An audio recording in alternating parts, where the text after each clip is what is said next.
পাটজাত পণ্য বিদেশে রপ্তানি করে প্রায় 820 মিলিয়ন মার্কিন ডলার অর্জিত হয় এই খাত হতে।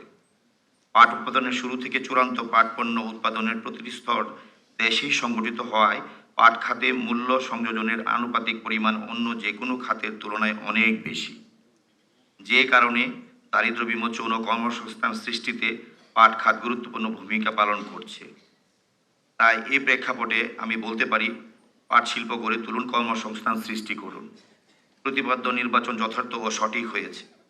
এই প্রতিপাদ্যকে ধারণ করে পাট খাতে ব্যাপক কর্মসংস্থান সৃষ্টিতে কার্যকর পদক্ষেপ গ্রহণ করা হবে। পাটের উৎপাদন, বিপণন, পাটজাত পণ্যের বহুমুখীকরণ, বাজার সম্প্রসারণ, গ্রোথ হাব স্থাপন, আন্তর্জাতিক ও দেশীয় চাহিদা পূরণকল্পে ভ্যালু অ্যাডেড পাট পণ্য তৈরিতে ব্যাপক কর্মযোগ্য সৃষ্টির অবারিত সুযোগ রয়েছে। দেশের সম্ভাবনাময় পাট শিল্পকে পরিকল্পিতভাবে আধুনিকীকরণ এবং প্রতিযোগিতা সক্ষম করার উদ্যোগ গ্রহণ করা হবে। সকল প্রকার সরকারি প্রণোদনা, কর রেয়াতের সাথে কর্মসংস্থানকে সম্পর্কিত করা হবে। সুধীমণ্ডলী, পাটের উৎপাদন ও ব্যবহার বৃদ্ধি, চাষ সম্প্রসারণ, গুণগত মান উন্নয়ন, পাট শিল্পের বিকাশ, গবেষণা কার্যক্রম পরিচালনার নিমিত্ত পাট আইন 2017 প্রণয়ন করা হয়েছে। এছাড়াও কতিপয় পণ্যের সরবরাহ ও বিতরণের কৃত্রিম মোড়কের ব্যবহার জনিত কারণে সৃষ্ট পরিবেশ দূষরোধ কল্পে বাধ্যতামূলকভাবে পাটজাত মোড়ক ব্যবহার নিশ্চিতকরণের লক্ষ্যে পণ্যে পাটজাত মোড়কের বাধ্যতামূলক ব্যবহার আইন 2010 প্রণয়ন করা হয়েছে। উক্ত আইন দুটি বাস্তবায়নের মাধ্যমে পাট শিল্পের পুনরুজ্জীবন এবং আধুনিকীকরণের ধারা বেগবান হবে বলে আমি দৃঢ়ভাবে বিশ্বাস করি। সম্মানিত উপস্থিতি, পাট খাতের পুনরুজ্জীবন এবং আধুনিকীকরণের লক্ষ্যে রাষ্ট্রায়ত্ত পাটকল সমূহে বেসরকারি, বিদেশি, দেশি বিনিয়োগের মাধ্যমে উৎপাদন কার্যক্রম বৃদ্ধির জন্য বিজিএমসির নিয়ন্ত্রণাধীন মিলসমূহ বেসরকারি ব্যবস্থাপনায় পরিচালনার সরকারি সিদ্ধান্ত গৃহীত হয়। বিজিএমসির নিয়ন্ত্রণাধীন 20টি মিল হতে ইতিমধ্যে 14টি মিলের ইজারা চুক্তি সম্পন্ন হয়েছে। 6টি মিলের ইজারা কার্যক্রম চলমান রয়েছে। ইজারাকৃত 14টি মিলের মধ্যে 9টি মিল উৎপাদন কার্যক্রম শুরু করেছে।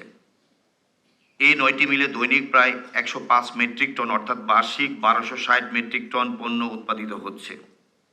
এতে 7200 জন লোকের কর্মসংস্থানের সৃষ্টি হয়েছে।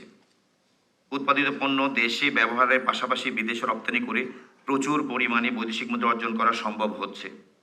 সুধীবৃন্দ, বর্তমান সরকারের নির্বাচন অঙ্গীকার অনুযায়ী পাটকল, বস্ত্রকল, চিনিকল ফ্যাসিবাদ আমলে বন্ধ হয়ে যাওয়া মাঝারি ও বৃহৎ শিল্পসমূহের তালিকা প্রস্তুত করে সেগুলো পুনরায় চালুর দৃশ্যমান উদ্যোগ নেওয়া হবে।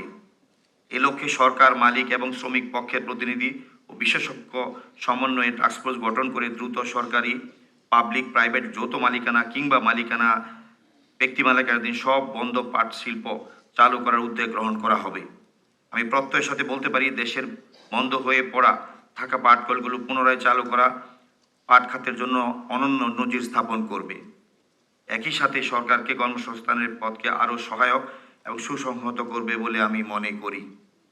প্রিয় সুধী, বৈদেশিক উষ্ণতা বৃদ্ধির কারণে জলবায়ু আবহাওয়া পরিবর্তনের বিষয়টি সমগ্র বিশ্বে একটি স্বীকৃত সত্য।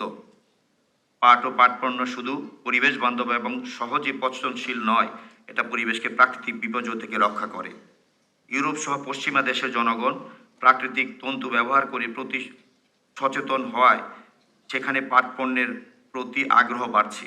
পরিবেশ বিপর্যয়কারী কৃত্রিম তন্তুর ব্যবহার ক্রমে হ্রাস পাচ্ছে। জাতিসংঘের ডিসিপ্লিনারি কমিটিতে 2019 সালে প্রাকৃতিক তন্তু ব্যবহারের বিষয়টি অনুমোদিত হওয়ায় বিশ্বব্যাপী প্রাকৃতিক তন্তু ব্যবহার আরও উৎসাহিত হয়েছে। সম্মানিত সুধী, সরকার পাটের উৎপাদনের সাথে সাথে মূল্য সংযোজিত পাট পণ্যের দিকে গুরুত্ব আরোপ করছে। জুট ডাইভার্সিফিকেশন প্রমোশন সেন্টার জেডিপিসি এর বহুমুখী পাট পণ্য উৎপাদন, উদ্ভাবন, ব্যবহার ও বাজার সম্প্রসারণের কাজ করছে। প্রশিক্ষণ প্রদান ও নতুন পণ্য উদ্ভাবন করছে, যা রপ্তানি প্রচেষ্টা অব্যাহত রাখছে। পাট পণ্যকে বিশ্বের দরবারে তুলে ধরতে দেশ এবং বিদেশি বিভিন্ন মেলার আয়োজনের প্রচেষ্টা অব্যাহত রয়েছে। বিশ্বের বিভিন্ন দেশে সরকারের প্রতিনিধিদের সাথে অভিন্ন লক্ষ্য ধরে কাজ করলে তা ফলপ্রসূ ভূমিকা রাখতে পারে।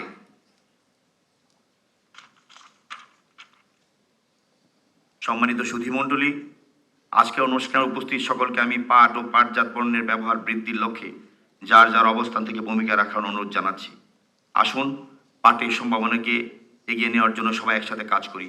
আমি বিশ্বাস করি বর্তমান সরকারের মাননীয় প্রধানমন্ত্রী জনাব তারেক রহমানের নেতৃত্বে দেশে বিদেশে প্রতিযোগিতা সক্ষম শক্তিশালী পাট খাত প্রতিষ্ঠার মাধ্যমে বেকার দারিদ্র্যমুক্ত হয়ে উন্নত দেশ হিসেবে বাংলাদেশ বিশ্বের বুকে মাথা উঁচু করে দাঁড়াবে। এই আশাবাদ ব্যক্ত করে আমি আমার বক্তব্য এখানে শেষ করছি।